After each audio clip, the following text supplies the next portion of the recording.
Now we are just going to dive right in. Natalie, I think I've known you for about a year. We've been internet connections. We relate on a lot of different things.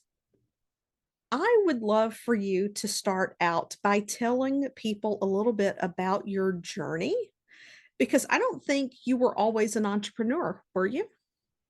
No, no, I'm an accidental entrepreneur. An accidental entrepreneur. How does that happen? I ask myself that often. Okay. Um, you know what? Unapologetic wealth was birthed out of necessity, I think. And I don't think it was my necessity. I think it's the world's necessity. I was a very happy corporate cog. I really am a fan of sameness, and I'm pretty risk averse, and those are not qualities that typically make a good entrepreneur at all. So but the pandemic hit and I wasn't able to do financial literacy speeches out in the community like I had become accustomed to. I wasn't able to work my part-time job. I got laid off. I was working 2 jobs to pay my student loans because that's a fun thing to do. And my full-time job went from 40 hours a week to 20 hours a week to 10 hours a week because of the shutdown immediately with COVID. So I found myself with a lot of time. I found myself going from working 70 hours a week to 10 or 20 hours a week. And it gave me a lot of time to reflect on how I saw my life being. I didn't like what I was getting paid, even though I liked the work that I did. I didn't like serving the public because sometimes the public is racist. And I am always Black. So there's that. So I said, maybe I could do this myself. Maybe I could be a money coach. I'm already a personal banker. I'm already a junior brokerage associate. I already have securities licenses. How hard could it be, right? It's the same thing I'm already doing. And it's just evolved into something really interesting. As a money coach, I realized that people don't have a discipline problem. They had a money problem. They didn't earn enough money for the budget to work. It wasn't, I want to overspend. It's my bills are $3,000 and I make $2,000. So every month I've got to juggle who's not going to get paid. And then I said, I'm going to move my niche. I'm going to only serve entrepreneurs. And they were broke too.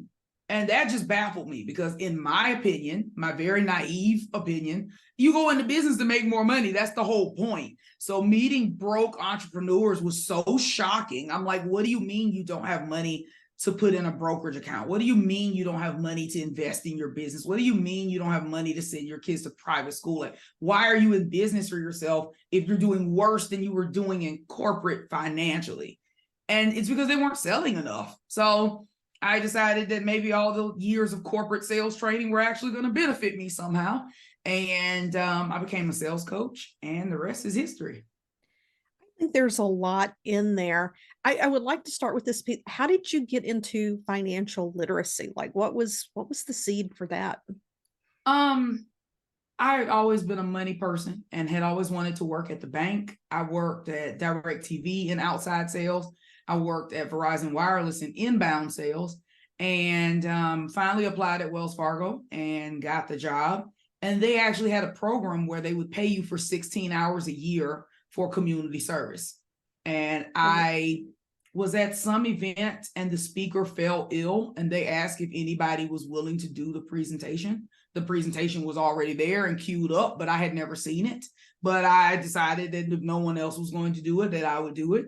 And I decided I really liked it and was good at it. And so I spent every year doing my 16 hours they paid for and probably another 50 hours that they didn't. That's just shows that you're an expert in what you do. When there's a presentation queued up and you can say, you know what, and that's confidence to the nth degree. Say, well, I'll get up and I'll do my best and let's see where this goes Pretty much. and to crush it. One benefit that entrepreneurship definitely has is that we can choose who we work with. We can choose who helps us to feel good, who helps us feel empowered. And those that have beliefs that we want to support and elevate. And you said something that's very important, and you talked about the racism that exists. And I totally agree with that. I did not understand, even though I've always considered myself what's now called an ally, I did not truly understand what white privilege was until an event that happened back in 2018. I'm not going to bring it up because I don't want to re-traumatize people. I understand that's a very real thing that happens, but there was this stone cold moment where I stopped and I'm like, you know what? I never had those daily concerns about my 3 white sons. These thoughts never had to cross my mind. And so I really began to take a look, and, as time goes, I recognize more and more little things because I always talk about identity. I always talk about our family history, our church history, our community history, and how there are things that we take on as truth that aren't truth, that we think it's our reality and it's not. So I think that's one of the benefits of entrepreneurship. And who do you love to empower? Who do you love to support in what it is that you do? Because I don't get the feeling that you reflect those sentiments back out into the world that you may have encountered when you were in corporate. You know what? I am always going to reach out to persons of color first Mhm. because we are so disadvantaged when it comes to business. However, I help all women and non-binary persons. I have quite a few of those in my client roster as well. I think it's really a big thing for me to serve world changers. So I'm really interested in people who have a big idea, a big plan, a big vision, and they know it's going to take a budget and big action and risk to get there and serve those persons. That is my objective. And so often those people get pushed down because they don't have the budget. Venture capital funds don't get given to Black women. I think less than 1% of all venture capital funds go to Black women run businesses. So when we start businesses, we're doing it on our own savings, on our own personal credit cards, and hoping that we can stay in business long enough to generate a profit. I don't gamble, but it's similar to pulling the handle on a slot machine. Every machine in a casino is programmed to hit or win at a certain interval. The problem is most people run out of courage or run out of money before they can get to that point. My goal is to intercept entrepreneurs before they either run out of courage or run out of money to get this thing up to the $1 million point. And that's my goal for my clients, is $1 million in annual revenue. Yeah, I think that the courage is a big thing. Mm-hmm. Our minds can get in the way. We deal with all of the fears, and you and I mentioned a few of those before we hit record, but you also brought up a very important statistic. And I think that when we consider that persons of color are a microcosm of this percentage, I would love for you to dive into this more because you're an example of what's possible. And the purpose of this conversation is to highlight what it is that you've done. You mentioned that if once you hit 6 figures, you're actually in a very small percentage of the population once you generate that in your business, and that it can create a seismic shift in the way you interact with those in your world. I would love for you to just expand on what we talked about before we hit record. It's so interesting because almost everyone in my circle that I know is a 6-figure business owner. So I don't think I recognized that being in the 100K plus mark puts you in the top 10% of anything, right? But looking at stats, 5%, and this is all women. So this is not just women of color. If you extrapolate to women of color, these numbers are much lower. But 5% make between 100K and 249K. 2.5% make between 250K and 499K. 1.6% make between 500K and 999K. That's where I'm at. And 1.7% make more than $1 million a year. So you get into this very lonely space. If you got 100 women entrepreneurs and you're doing $1 million plus, it's only 1.7 of you. So maybe 2 people out of that 100 can relate to what you're going through. And chances are that one other person is not a person that looks like you. So, I found that what I used to perceive is just a mindset thing. Oh, people are afraid of success. That doesn't make sense. What they're actually afraid of is isolation or being ostracized, being judged, being out of touch, having people decide how they are as a person. I made a post on Facebook that I would like to be a billionaire, and the backlash was swift and immediate. It was billionaires are horrible people. They trample on the poor to get ahead. They're stealing from you. They're lying to you. They're bad, bad people. And I talk about, Warren Buffett, for instance. And I go, well, talk to me about Warren Buffett. He's in his 90s now. He bought Berkshire Hathaway in the 70s. He's owned it for decades. Charlie Munger, his next in command, is 99. He's been the next in command for decades. Can you talk to me about how Warren Buffett trampled on the poor? Specifically, can you talk to me about the sweatshop he ran? Because to my knowledge, he's been investing in businesses and the stock market. So where is the trampling? And nobody can tell you that, right? They've already made a decision based on who you are. And I've literally met people who've told me, you either are a bad person, Natalie, or you will become a bad person if you stay on this road to wealth. And it's interesting because when I left anesthesia, I don't know if you knew this, I was a nurse anesthetist and I walked away. I did not know that. Yeah, I was in healthcare for 25 years. So very regimented, very structured, protocol-driven environment. And I walked away in October 2019 to go full-time into my hypnosis practice when it went virtual. And my last anesthesia shift was on January 2nd of 2020. And my peers looked at me because I did a per diem. So I walked away from my full-time job in October 2019, and I'd picked up a shift somewhere else. It was local. And they looked at me and they said, "Don't forget us little people." And I'm like, what? I'm not going to change who I am. Like, I'm not that type of person who would, ostracize people just because I make more money. But we were talking about I think you called it the Ricky Lucy effect, and how successful people typically tend to repel each other in several of the fears of success that come in there. What is something that you see often that tends to stop people in their tracks, or it causes turmoil and it keeps them from moving forward? The number one thing that stops people from moving forward is fear of what other people think of them. 100%. 100%. That is the root of 80% of the issues that I coach people through. What is my old boss going to think? What is my husband going to think? What is my mom going to think? What are my parents going to think? What are my grandparents going to think? What are my old colleagues going to think? What are my existing clients going to think if I pivot? What if my future clients going to think if I raise my prices? What if the people in Europe think I'm ableist? What if? And they just convince themselves that it's safer to take no action instead of some action. Here's the bad news, listeners. You're going to piss somebody off no matter what you do.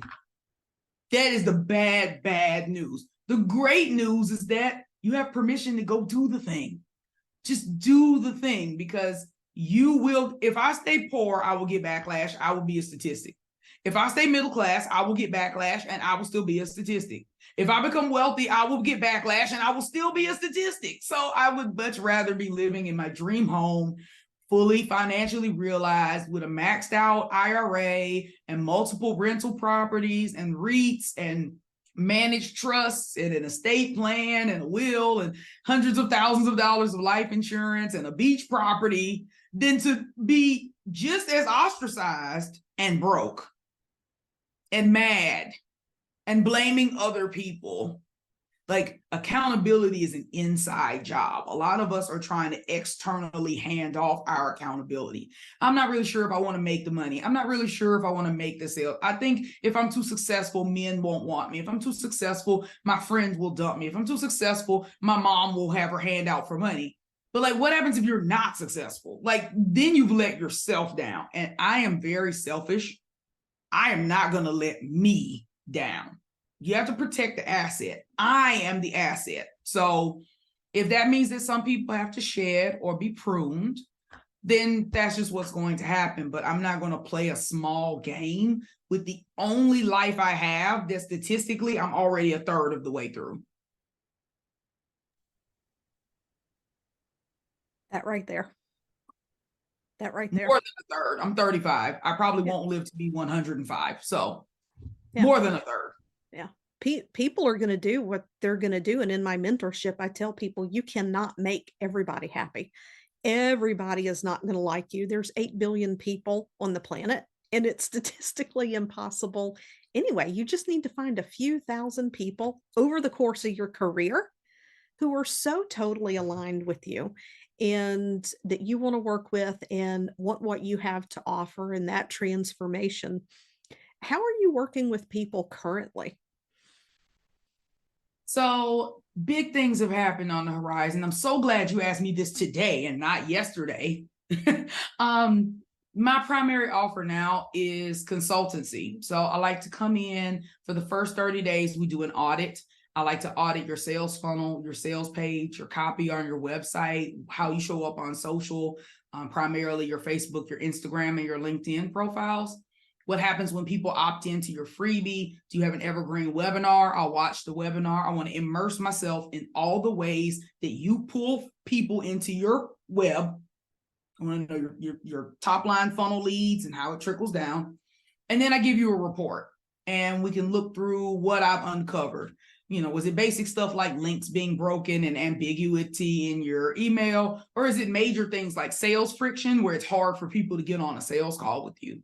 And if people want to continue on, which most do, then we can start an ongoing monthly retainer that will help us resolve those issues. If that's pulling in my SEO consultant or helping you rewrite your homepage, creating your sales scripts for your sales calls, training your sales team, fixing your messaging and giving you a brand voice guide. So it's customizable, but it's a 6-month relationship. I'm elated about it. I feel like it's a really good use of my time. On the coaching side, I do still have a VIP day for now for people who really do want to learn to improve their own messaging, who want to learn to be their own salesperson, and have already got a good feeling for the nuts and bolts going on in their business and really just need the space to reflect back where they see themselves going, and then me being able to transfer some actual sales skill onto them. Other than that, I've got a couple like backdoor, like Starbucks secret menu offers. I do wealth consciousness coaching for Henry's, high earner, not rich yet, and for what I call nouveau rich. So let's say you are in this 1.7% of the 7-figure business and you're the first millionaire in your family. Now what? I met with women that didn't have financial advisors because they didn't think they qualified to have financial advisors. They're millionaires, but they didn't think they qualified. People who don't have life insurance or estate plans because they don't know how to find people or who to trust. So I kind of walk in as a guide and help as a concierge to vet and find their financial dream team, and also help them with the mindset stuff that comes up when you're recognizing I'm in a totally different socioeconomic class than what I was when I grew up. My goal is to avoid the lottery winner syndrome, where they start to give it all away or ruin the money because they haven't formed a new identity around the money. So that's always been rewarding as well. I think it's important that you bring that up around the identity around the money, because some people get money drunk. They haven't healed or worked through their money stories. Maybe they really, had to get scrappy to create their life. And I've connected with people who were running 7 and multi 7-figure businesses, and they had difficulty pulling together the funds to work with me. And that was before I was even at my current rates. And I remember that it blew me away because you said earlier that you were naive about people and their money and entrepreneurs who are broke, that they have these high multi-six, multi-seven-figure businesses and they don't have disposable income because they mismanaged it. And so I love that on the back end, you do that financial consultancy or mentorship Yep. there because we don't know what we don't know. That's the whole crux of it. And when you look at men who are wealthy, they can go to their grandparents. They have a family office. They have a family trust. They already have a network of relationships. They have a family attorney that's been vetted through the generations. And that attorney, grandfather started the practice, and then he passed it to his son, and he passed it to his grandson. So they have a web of trust. And Black people, Hispanic people specifically, are like 8 times less likely than their white counterparts to have a relationship with financial advisors and legal team already set. We're just not likely. So we're starting from scratch. We are literally the first generation with money in our family. And so it's very frightening to know, what do I do first? What do I do next? And how do I not mess up this money? And if you have an identity that says you're bad with money, which almost every person with color has had that narrative pushed down on them, whether it's true or not. If you've ever filed bankruptcy before, if you've ever been foreclosed on before, if you've ever experienced hardship or been on food stamps or any number of financial trauma, having hundreds of thousands of dollars in your bank account is scary as hell. And your brain starts going, I shouldn't be responsible for this. I should not manage this. And then you start seeing bad business decisions happen, getting in masterminds that aren't aligned. They'd rather give the money away than be in possession of it because they're afraid of it, right? So like, my goal is to get people kind of grounded. It's okay. Nothing bad's going to happen. It's just cash. It's benign. It's just a tool, and also, you don't have to make a decision right now. I think people will have a big 6-figure launch, 7-figure launch. They get on the phone with their accountant, if they have one. Their accountant goes, hey, you really need to pay yourself more, reasonable compensation, pay yourself a bonus. And they do it, and they think, I have to do something with this money right now. Not really. The good thing about most things with the IRS is a fiscal year. It's a calendar year. So if you get money in September and you don't want to invest it until December, that's fine. I mean, you need to hit the end of the year for your but it's not urgent. And I've also found that there's a speed with which people who are not accustomed to that much money think, I've got to move this money right now. I've got to do something with it today, this week, this month. I think it's good to give people some space and say, you know what, we're going to spend a year working together. This quarter, we're going to work on your tax stuff. And this quarter, we're going to work on your retirement stuff. And this quarter, we're going to work on your estate planning stuff. And this quarter, we're going to work on your spending stuff. Like, it's all good. You can breathe. We have time. It's not a race. Just that is powerful because, again, if you've never had it before, you don't know. There's no one in my family I can call and go, what did you do when you had your first $1 million launch? Yeah. It's when you don't know that it's okay to just let it sit there. To just let it sit there. Give yourself space and time. To breathe. That it's not anything bad, because when I went from being a nurse to being a nurse anesthetist and our economic situation changed, I doubled my income. That was something I went through back then. And my husband was like, just pull the cash out of the bank, stack it in the safe, and don't look at it. So that was a period of time that we went through where and then it started to feel good. It's like, oh, it feels good to stack cash.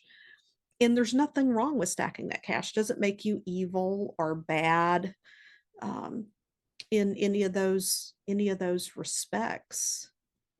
What's something that you've always really wanted to talk about, that you've wanted to share, that no one has ever asked you on a podcast? What's that one thing you think is really important to get out there? That's a deep question. I was on 62 podcasts last year. Congratulations. I've been asked a lot of questions. I'm like, now, You know what? I think that one thing that I want to put out there is that accountability is an inside job. I think that we've done a really bad job in the online coaching and consulting business with accountability and the hand holding and being taught that we have to serve newbies, that we have to pull everybody up with us, that we have to be super patient. If people pay late, give them grace. If people don't meet our criteria, serve them anyway, especially in the Black community. It's a very don't leave people behind. I know that the Hispanic community gets a lot of that as well.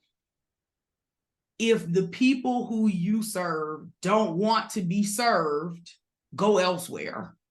I understand you want to help them, but do they want the help? You're not obligated to turn your business into a defunct nonprofit because at some point in the past, you felt obligated to help this person because they're just like you. You were broke and they're broke now, and you think y'all are the same. But even when I was poor, I had a wealth mindset.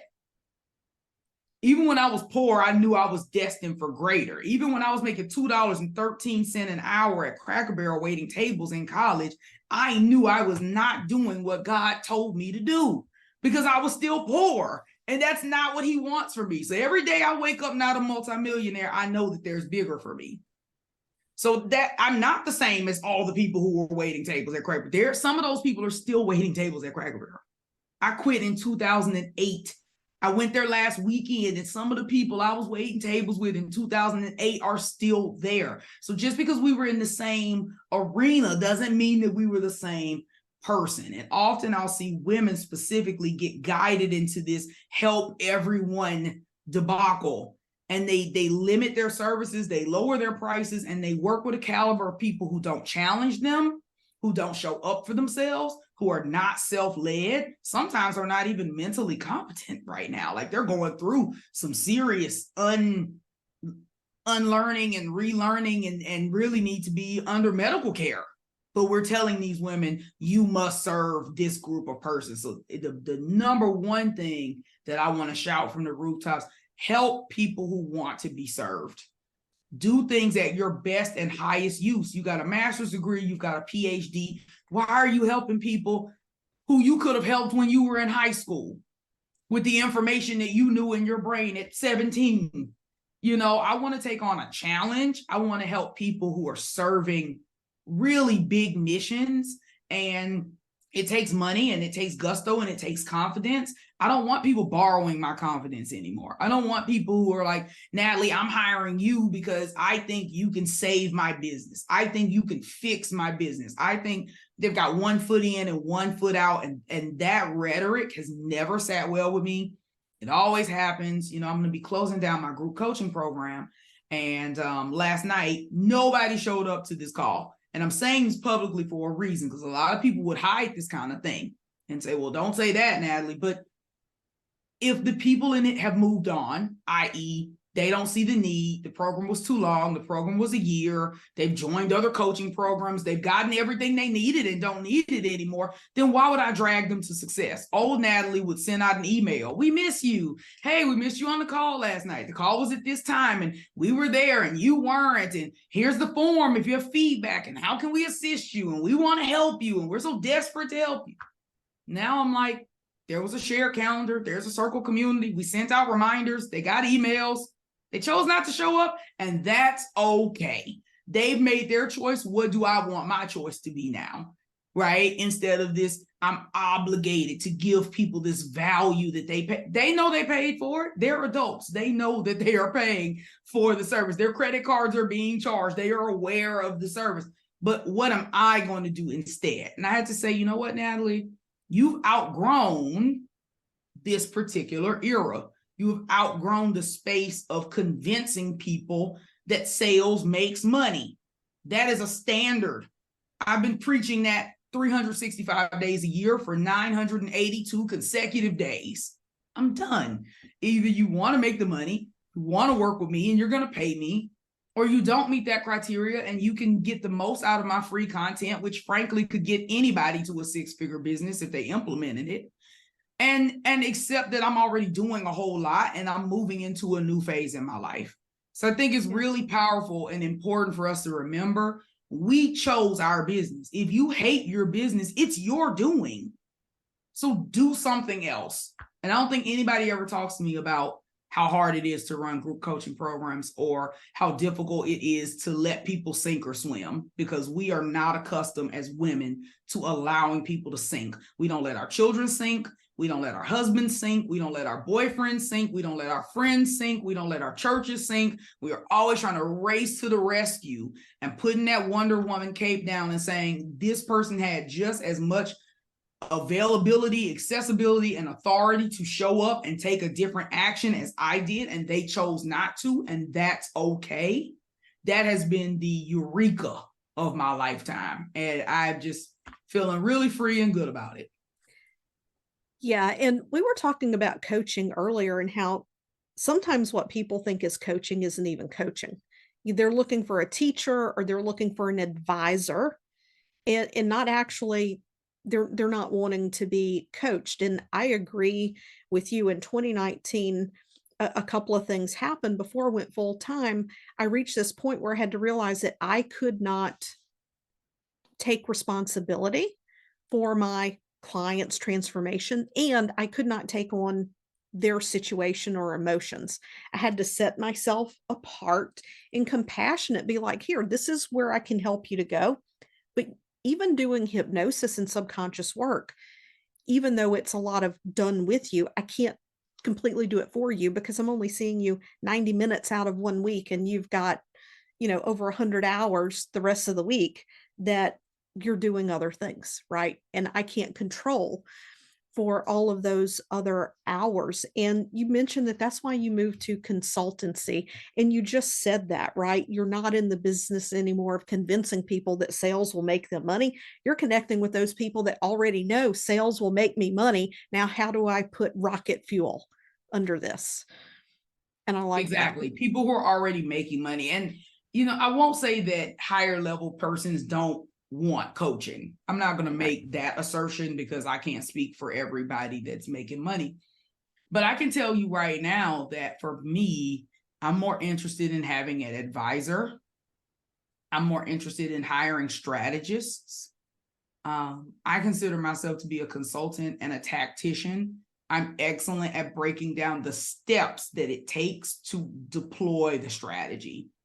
And most people I'm learning are not. That's something I've always taken for granted. So if you want to get to the top of Mount Everest without dying, you definitely need a strategy, okay?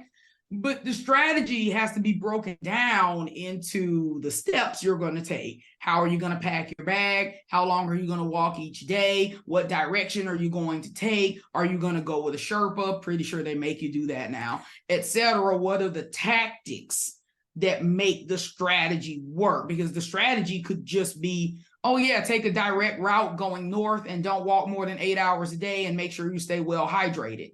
But the tactics are going to say at 6 a.m. we wake up. At 6:30 we depart. At 7 a.m. we drink 1 liter of water. At 8 a.m. we eat rations. That's what's actually going to keep you alive and keep you on the strategy. Most people struggle with the tactics. The how. So the how. They know the what, but the exact how is where it all falls down. And coaching doesn't give you the how. It gives you more of the why. So you've got a what. What do you want? $100,000 months. Great. Let's talk through the why. Let's talk through the mission. And somehow will come out, but it's coming from you and your lived experience. Whereas if you just hire a consultant, they can make a diagnosis and they can give you a step-by-step how. Do this and then do this and then do this and then do this. This is my packet of recommendations.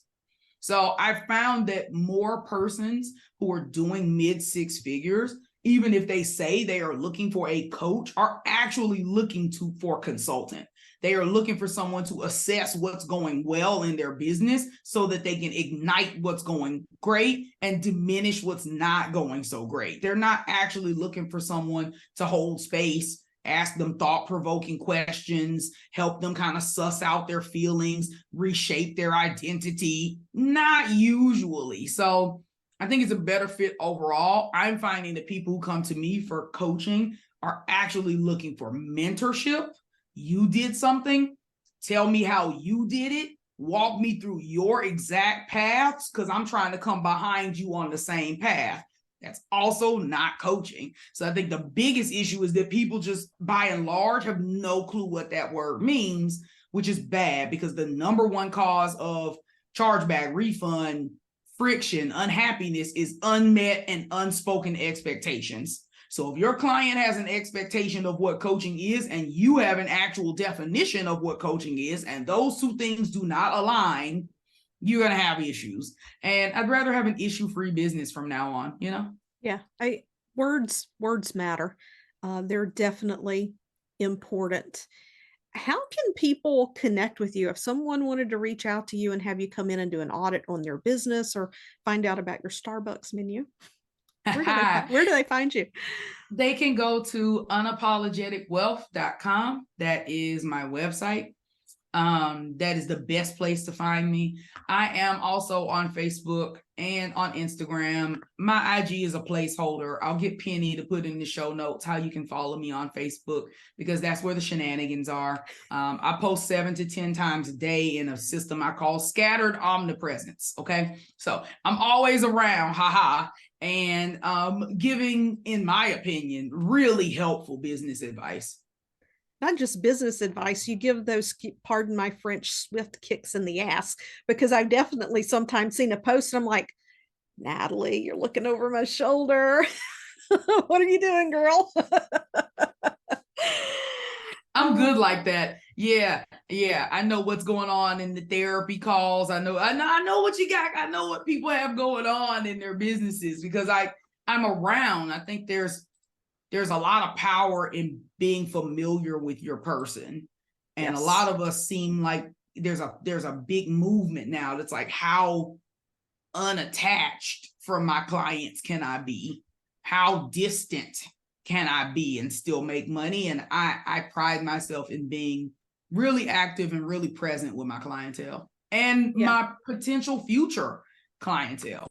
Yeah, I definitely don't get into my clients' emotions, but as you say, at the same time, I mean, we're there to be available to them, to understand their situation, so that when they have a question, we're in touch with where they are and where they want to go. Well, I want to thank you for being here today, Natalie. I've enjoyed the conversation. I'm sure that it will be enlightening for a lot of people, and to just applaud you on your success, because it is a very small percentage. And I have met with situations where people have talked down to me because I'm a woman. How could I possibly know anything about business? And I'm sure that the stories I have don't hold a candle to the things that you have decided you were not going to allow to define you or your success. Yeah, you know what? Being naive is beneficial. I tell people that all the time, and they're like, Natalie, you're not naive. I am. I grew up sheltered. I'm very naive. But it's beneficial because I didn't know what to be afraid of when I started my business. I didn't know it was going to be hard. I didn't know you weren't supposed to make 6 figures your first year. I made 6 figures my first year in business because I didn't know you weren't supposed to. People go, oh, it's going to take you 5 to 7 years to be profitable. Oh, well, I didn't know that. So I was profitable my first year. Like, I didn't have the fears built up that a lot of people have because I didn't have the facts that a lot of people have either. So I kind of went into it very green and optimistic, whereas I think a lot of people start business kind of jaded and cynical and what they call realistic. I'm being realistic. Realistically, I'm not going to make that much money doing that. And I just completely skipped that phase, which is a blessing. The best thing I could tell people is that statistics are retroactive. They are in the past. So they are not indicative of what you can do in the future. They are just a measurement of what has already happened in the past. So every day that you're alive, you have an opportunity to move the statistics in a different direction by being a different type of person. If you don't like the statistic that women in business don't make any money, start making more money. That's how you change that statistic. You don't change it by lamenting over it. and discounting your prices and serving people with no money. That's not how you change the statistics. So figure out what you need to throw rocks at and then put your armor on and get to battle. Yeah, I remember my very first coach. I did an intensive day with her because my business just blew up overnight. And she has her degree in business psychology. And she told me, she said, do you realize you had 3 years of business growth in 90 days? I had a Rainmaker event in my business. And she said, you're in the top 5%. And she said 95% of women never make it to where you are. And that blew me away because, like you, I was ignorant. I had no clue, but having a realistic perspective on your business, that's a glass ceiling all by itself. Mm-hmm. That's true. Yeah, I now that I've hit it, I'm excited about it. I'm excited about congrats on your Rainmaker event. I looking forward to having another live event and having it be a big production. But I'm always honored to be around people who are excellent, such as yourself. So I appreciate you letting me be here today and talk to your people. And hopefully we were able to encourage them to do more of what they know they're called to do. So I feel like we all know what we're supposed to do, but our intuition kind of gets minimized and whacked down by society. So coming back into your true self is always what's going to make things easiest for you. And my true self is bossy. I like to tell people what to do. So I'm glad that I'm coming back into my truth. Yeah, coming into your truth. And this is where we're going to wrap it up. If you don't recall hearing Natalie saying this earlier, I really want you to go back and listen to this because we just blew right past it. But she was in a moment in her life where she recognized that she was not doing what God told her to do. And when we line up with that, doors open for us. When we deny that and give in to everything else in the world that's calling our attention instead of ourselves, it limits that possibility. So if you want that limitless possibility in your life, tune in to what really feels true to you and follow that. Once again, thank you, Natalie. Everyone, I will meet you back here next week. Be sure to subscribe, share, catch up with Natalie on Facebook, and I will catch you next week.